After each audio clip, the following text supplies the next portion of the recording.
13 goals in 2 games, we went down to training on Thursday to catch up with Tommy Widdrington for his views on the forthcoming Weston-Super-Mare and Margate matches. Unfortunately, the weather was somewhat inclement, and despite our best efforts, we had to reconvene the next day, where we took to more controlled circumstances.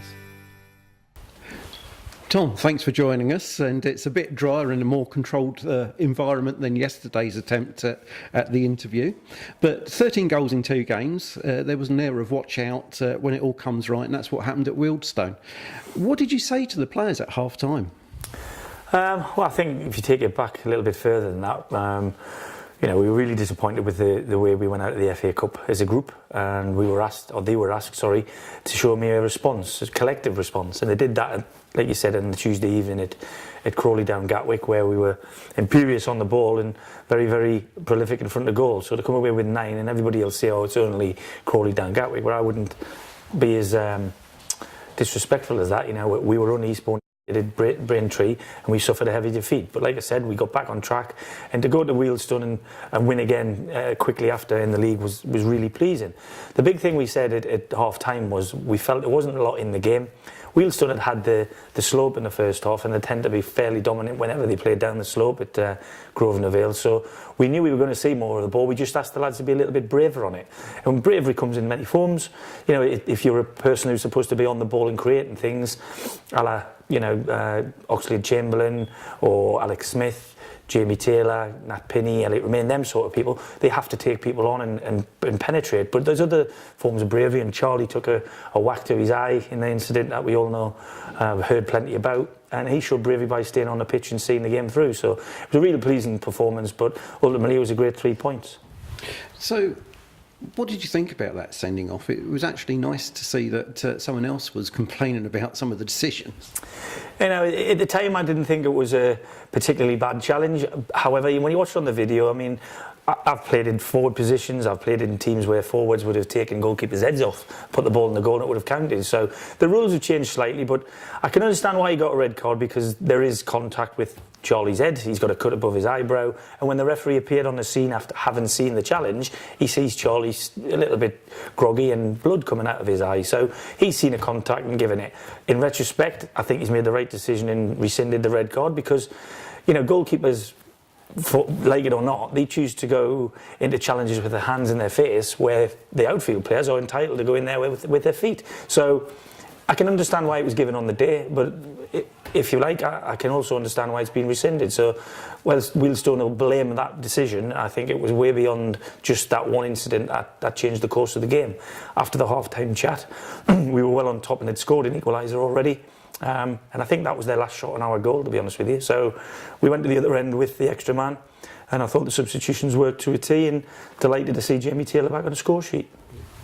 And there was also that 25-yard screamer from Mark Hughes. Yeah, I wasn't going to mention too much about that. It was something Mark doesn't particularly do on a regular basis, but you know what? He told me when he got here, he said he'd score 10 goals this season, and I challenged him to that, and I think he's got 5 now. So he's scored all manner of goals. He's been in from a yard with a tap-in header. He's been screamer from 25 yards, and I'm not sure he'll hit many better balls than that. If you haven't seen it, I think you should visit our website, where I know there's pictures and there's videos of it. It's one for him certainly to save and show the grandkids. That's right, but you mentioned Braintree and Crawley down Gatwick, and you're back on the cup trail shortly with the FA Trophy when you've been drawn away to Leicester. What's your initial thoughts on that match? Well, my initial thoughts are it's not my next game, so it isn't my biggest priority. We have 2 league games before that. Obviously, we have Weston-Super-Mare tomorrow, and then we're home again to Margate. So, whilst it's in the back of our mind, what we do know, it's another long trip. And over the last 2 months, we seem to be in the bus more than we're at Priory Lane. So, it's something that we've got to get on with. It's the way the cookie crumbles, as it were. For a regionalised draw, we must be the poles apart in that region. But you know, it's a new venue for me to visit. I'm sure a lot of the lads have been there, and they're doing ever so well themselves in the league. So I expect it to be a tough encounter. But it's a competition that when you start the season, we enter 3 or 4 competitions, and they're one of the competitions we genuinely can win, or you can certainly do well in. So we've had a great run in the FA Cup, albeit with a sour ending. We want the same in the FA Trophy. It's part of what we play, a trophy to win, and we'll try our best to do that. As you quite rightly say, there is 2 matches coming up on Saturday and on Tuesday against Weston-Super-Mare and Margate. These are the first matches at home for quite a few weeks, and Priory Lane must almost seem like an away match as far as your guys are concerned. So what are you actually looking for from these 2 matches? Is it going to be points or performance at this stage of the season? Well, I think ultimately we're judged on results, so you want to win points. But I think the way we've performed on the road, anybody who's been to watch us, and there's been plenty of hardy souls following us all over the south of England recently, we want the performances that have earned us the points and the wins in the cup away from home, just to bring it back home again. You know, other than the blip against Chelmsford, I think our form at home has been particularly good. We've played entertaining football, we've scored lots of goals, and we've ultimately won more games, far more games than we've not won. So for that reason, we're looking forward to coming home. Obviously, every team does. The good thing about, because of the pitch now, we're here 2 and 3 days a week training, right? So the familiarity of the ground is much more suited to our players now. We're really au fait with the ground in any condition, and the conditions are changing, as you can see. That we're inside because we can't be outside.